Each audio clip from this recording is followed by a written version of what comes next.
அனைவருக்கும் வணக்கம். என் பெயர் வர்ஷினி. நான் 5ஆம் வகுப்பு படிக்கிறேன். ஊராட்சி ஒன்றிய தொடக்கப்பள்ளி சேரன் மகாதேவி, திருநெல்வேலி மாவட்டம். திருக்குறள் அதிகாரம் புகழ். குறள் எண் 239.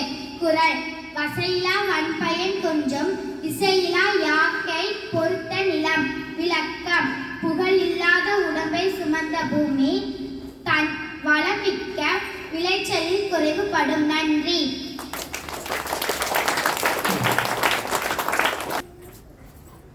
Good morning everyone. I am Agas Munraj, class Pandayat Union Primary School, Seran Mahadevi, in Tirunelveli district.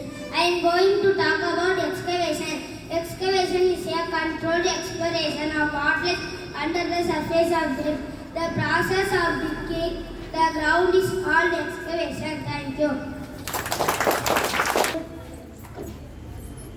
அனைவருக்கும் வணக்கம். என் பெயர் ராஜபத்மன். நான் 5ஆம் வகுப்பு ஊராட்சி ஒன்றிய தொடக்கப்பள்ளி சேரன் மகாதேவி, திருநெல்வேலி மாவட்டம்.